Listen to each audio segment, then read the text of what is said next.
kita nggak akan kemana-mana. Dari dulu kita nggak pernah tahu Bapak kerjanya apa. Bahkan setelah ibu meninggal, Bapak nggak pernah bilang dia mau kemana. Lihat, ada kok sekarang tadi melawan.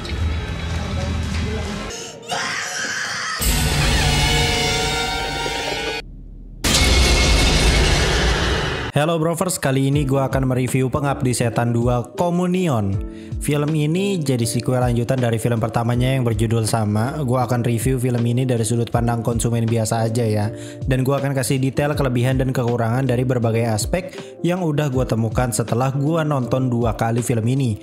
Anyway, gue tidak bisa bilang review ini non-spoiler karena sepertinya beberapa aspek yang gue bahas nanti ada yang memang tidak ditampilkan di trailer mungkin. Jadi bisa dibilang ini ada sedikit spoilernya lah ya. Jadi lebih baik buat kalian yang belum nonton, kalian cukup lihat skor gue aja yang ini. Tapi buat kalian yang udah nonton, ayo kita samakan pengalaman kita sama-sama gitu sebagai konsumen biasa setelah nonton film ini. Tanpa berlama-lama lagi, ikuzo. Ini dia review Pengabdi Setan 2 Communion and welcome back to Clip on X Review. Film ini berdurasi 2 jam pas, benar-benar pas banget 2 jam, nggak lebih nggak kurang, mirip kayak KKN kemarin sebenarnya dan sedikit lebih lama dari film Ivana kemarin. Pertama-tama seperti biasa kita akan bahas plotnya terlebih dahulu. Ini masih belum spoiler kok karena masih sinopsis biasa aja. Timeline film ini ternyata terletak beberapa tahun setelah mereka berhasil menyelamatkan diri dari kejadian mengerikan yang membuat mereka kehilangan ibu dan siapa yang paling bocil itu si Ian ya kalau nggak salah. Dimana pada film pertamanya tuh kan mereka berhasil diselamatin tuh sama bapak-bapak gondes yang mobilnya nyala-nyala gitu, anjir greget pisan eta. Nah setelah itu mereka hidup aman kan tuh di sebuah rusun yang cukup padat penduduk gitu. Namun di akhir filmnya kan sempat ada hubungannya dengan ibunya lagi gitu kan. Kalau soal apa ya, kalau nggak salah sekte-sekte pemuja Dajaluddin gitu lah ya, yang suka dansa ya lah bro. Pokoknya di ending film ini juga ada si eta. Nah film ini menceritakan Rini dan adik-adiknya Tony dan Bondi serta bapaknya yang tinggal di rusun karena percaya kalau tinggal di rusun itu ya aman gitu cuy. Misalkan terjadi sesuatu ya tinggal teriak minta tolong semua orang keluar gitu. Beda lagi dengan tinggal di rumahnya yang dulu gitu kan, udah kiri kanannya hutan gitu kan, rumah sendiri di situ, tetangga jauh, Pak Ustadz juga rumahnya jauh, jadi ya suram aja gitu. Namun ternyata selama beberapa tahun mereka tinggal di sana tuh sebenarnya aman-aman aja. Mulai terjadi konfliknya tuh ketika menjelang tanggal pip. Nah itulah pokoknya. Nanti kalian sendiri tahu deh kalau kalian nonton. Pokoknya ada tanggal yang memang apa ya bisa dibilang udah ditandain gitu loh ya. Begitu sudah menjelang tanggal itu baru deh di situ mulai terjadi berbagai macam teror yang terjadi berbarengan dengan padamnya listrik dan juga banjir besar di lantai dasar rusun. Jadi mereka nggak bisa cabut kemana-mana gitu dari rusun. Apalagi sebelumnya ada insiden yang lift itu. Pas insiden itu asli anjir gue langsung kayak bingung gitu, ini kenapa film bisa PG-13 gitu, bucatnya segitu brutalnya. Kira gue teh kayak cuman macet doang gitu, maksud gue liftnya kan berkali-kali tuh di shot liftnya macet terus rusak terus kan. Kalian juga yang nonton pasti lumayan shock gitu lah ya pas adegan insiden lift itu. Oke, back to topic. Plot cerita ini kalau dibilang bagus sebenarnya biasa aja sih sebenarnya ya. Justru menurut gue ada beberapa minus di plot cerita film ini. Sorry nih ya, menurut gue filmnya agak terlalu lambat banget di awal menuju pertengahan dan terlalu terburu-buru banget justru pas menjelang ending. Kayak benar-benar kepengen banget buru-buru horor klimaksnya gitu cuy pas di ending gitu. Padahal kalau durasinya itu agak to the point lagi gitu, misalkan kayak awal filmnya tuh jangan terlalu panjang pisan gitu. Dari pertengahan menuju ending tuh jadi bisa dapat porsinya yang jauh lebih banyak lagi gitu cuy. Soalnya endingnya sumpah endingnya cepet banget anjir. Gini gue jelasin dulu. Ini sedikit spoiler ya tapi. Jadi dari awal kita tuh kan emang udah ditunjukin tuh adegan yang lontong pada sujud itu kan. Terus ada logo Pengabdi Setan atau logo filmnya gitu. Menurut gue itu kayak ternyata B aja gitu cuy. Atau mungkin karena udah ditampilin di trailer kali ya. Jadi gue kayak gak ngerasa serem sama sekali. Asli bener-bener kayak gue justru bukan serem, lebih ke arah jijik karena kan kayak banyak belatung gitu cuy. Terus setelah itu plot lanjutan dari film sebelumnya kan yang gue jelasin tadi tuh yang di awal. Itu udah tuh kita larut aja tuh sebenarnya sama ceritanya. Namun menurut gue awal film ini agak terlalu kepanjangan jujur sumpah deh. Karena sebenarnya ujung masalahnya tuh bukan dari keluarga mereka doang gitu, tapi emang si sekte pemuja Dajaluddin ini aja yang emang mau ada acara gitu di tanggal tersebut. Gue malah lebih setuju film start udah bener nih lontong sujud, tapi abis itu langsung cut ke kejadian lift Eta. Menurut gue kayak apa ya, maksud gue sebelum kejadian lift itu tuh kayak sebenarnya nggak terlalu ini banget gitu cuy, cuma lebih ke arah disorot gitu loh kalau bangunan ini awalnya dulunya apa gitu, cuma kayak gitu doang sebenarnya intinya. Atau mungkin cut langsung masuk ke adegan yang Rini ngomong ke bapaknya dia mau lanjut kuliah gitu. Soalnya kan setahu gue setelah adegan itu baru tuh diliatin ya yang lift itu kan, maksudnya yang liftnya sering rusak gitu dan lain sebagainya. Jadi menurut gue kayaknya nggak terlalu harus dipanjangin banget gitu di awalnya gitu. Karena plot kuncinya juga berada di situ setahu gue ya, di mana Rini ini kan udah makin curiga gitu sama bapaknya. Begitu udah masuk pertengahan baru tuh muncul satu persatu jump scare yang anjir menurut gue ini jump scare-nya oke sih. Tiba-tiba pisahan masalahnya cuy. Benar-benar kayak biasanya kan kalau jump scare kan kita udah tahu nih ya, nih bentar lagi nih jump scare nih gitu kan. Tapi lu kan nggak tahu detik mana jump scare-nya itu muncul gitu. Nah ini menurut gue yang brilian sih.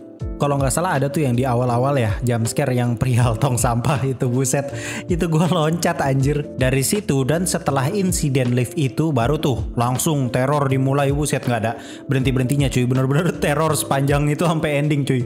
Menurut gue film ini jauh lebih kaya sebenarnya dari film yang pertama karena lokasinya tuh kan beragam cuy, tiap lantai itu kayak punya ciri khasnya masing-masing gitu. Terus juga tiap penghuni diceritakan punya sifat yang berbeda-beda gitu, dan ada yang nyermin lah, ada yang asik, ada yang nyolotin gitu-gitulah pokoknya. Gue nggak tahu sebenarnya ini tuh poin yang jelek atau poin yang bagus gitu ya, tapi menurut gue harusnya bisa lebih digali lagi teka-tekinya karena formula ini menurut gue cukup baru ya dari teka-teki yang ada di film pertama, yang emang menurut gue di film pertama sebenarnya teka-tekinya tuh agak mulai mudah ketebak gitu loh ya. Yang gue sangat appreciate di sini adalah semua porsi terornya itu nggak cuman buat sekedar nakutin doang, tapi ada beberapa pertanda dari sebelumnya yang awalnya kita nggak terlalu sadar, begitu sudah kejadian kita baru inget, oh ternyata yang tadi itu tanda untuk adegan yang ini gitu misalkan.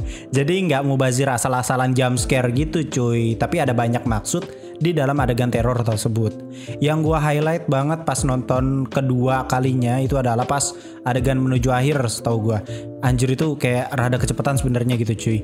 Soalnya si Bapak Gondes teh kayak out of nowhere gitu muncul, yang dimana kita dilihatinnya tuh di akhir pisan gitu. Terakhir kita lihat aja kan kalau nggak salah dia susah gitu untuk nyari taksi, pergi ke rusun itu aja ribet gitu loh.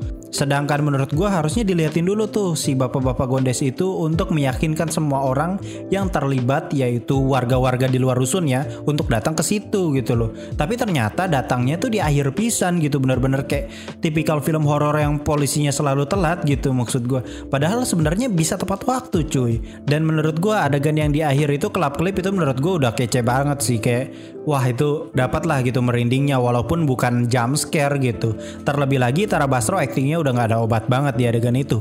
Itu aja sih menurut gue sedikit detail yang gue dapatkan dari segi plot film ini. Terlepas dari kekurangan yang gue sebutkan tadi, tapi menurut gue kekurangan itu benar-benar ketutup sih sama penyajian teror horor yang menurut gue ini udah lumayan jempolan lah ya. Secara sinematografi dan ton warna gak usah ditanya lagi, Om Joko Anwar ini emang udah mantep lah ya. Bahkan bisa dijadikan standar film Indonesia dari segi sinematografi yang cakep gitu.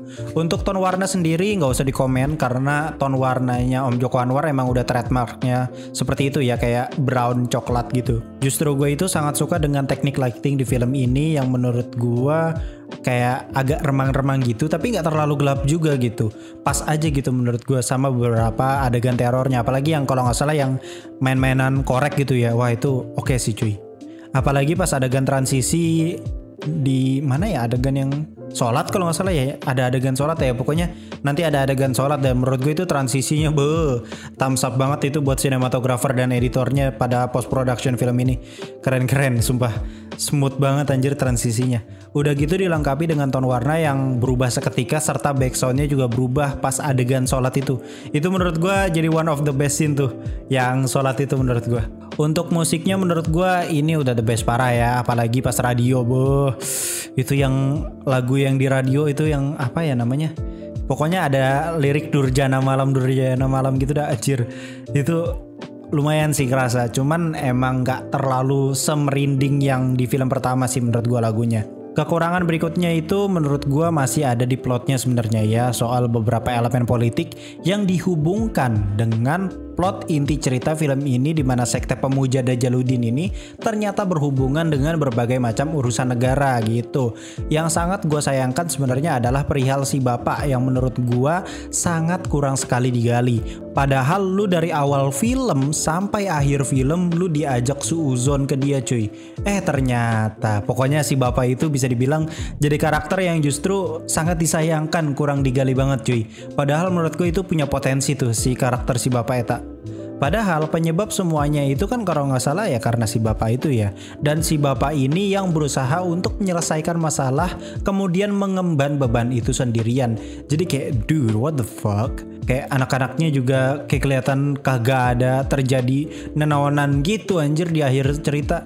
Kita nggak tahu ya apakah nanti di film ketiganya bakal digali lagi soal cerita asal-usul permasalahan si bapak ini atau enggak. Soalnya menurut gue sayang aja gitu kalau suatu adegan bisa lebih perfect jika tidak dijelaskan pakai cerita lewat mulut.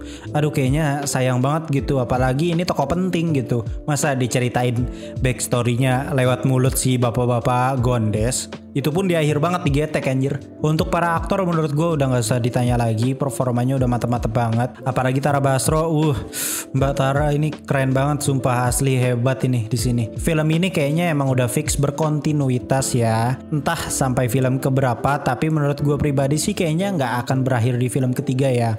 Karena jujur di film kedua ini aja banyak sekali rahasia yang emang sengaja di-keep mungkin, atau plot hole yang emang diciptakan dengan sengaja gitu untuk jadi bahan di film selanjutnya. Dan plot hole di film ini tuh banyak gitu. Tapi plot hole-nya tuh bukan plot hole yang apa ya, bukan plot hole yang bikin flop gitu. Tapi plot hole yang emang ya udah kita tahu itu tuh bakal di-keep dan akan dijadikan kontinuitas di film berikutnya gitu. Apalagi soal pengabdi Dajaluddin yang misterius ini kan sektenya.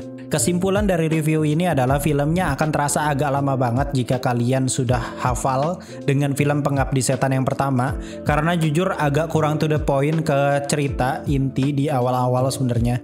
Rada kelamaan gitulah pokoknya. Golden time film ini tuh berada di tengah-tengah karena di situ rasa penasaran dari misteri yang satu persatu terungkap itu bikin penonton makin larut gitu cuy sama ceritanya. Ditambah ada banyak teror yang sangat sulit untuk ditebak. Jump scare-nya terletak di mana gitu ya. Untuk terornya sendiri masih template sebenarnya kayak film horor pada umumnya. Kayak sesimpel penonton dibikin greget gitu karena sang pemeran terlihat kayak rada bebal ketulang gitu sama pancingan terornya. Tipikal horror thriller gitulah pokoknya. Kalau ditanya worth it atau tidak, ini sebenarnya worth it, tapi tidak seperfect itu. Dan menurut gua ini worth it kalau lu tontonnya tuh bareng-bareng kayak berlima, berenam, bertujuh gitu, bersepuluh. Pokoknya satu tongkrongan lu tonton sebaris gitu, itu baru menurut gue worth it banget. Tapi kalau kayak nontonnya cuman bertiga, berdua gitu, menurut gue aduh ini lu siap-siap deh, kuat mental deh, soalnya jump scare bener dah nggak bisa ditebak cuy. Kalau dibandingkan dari segi kengerian ya menurut gua sebenarnya ini lebih ngeri yang pertama sih. Kalau yang ini ngeri juga tapi bukan berarti buruk. Ini sedikit lebih baik karena menampilkan berbagai macam porsi horor yang lebih luas ketimbang di film pertama. Cuma itu doang sebenarnya perbedaannya. Kalau di film pertama kan ya udah explore rumah doang kan. Sedangkan kalau di film kedua ini itu tuh benar-benar lu keliling rusun cuy, bener-bener diajak keliling periksa-periksain satu-satu pintu gitu cuy. Dan itu menurut gue creepy banget sih. Skor reviewnya udah gue taruh di awal video. Jangan lupa subscribe dan aktifkan bell notifikasi. Gue Klik1X pamit undur diri and I'll come see you next time.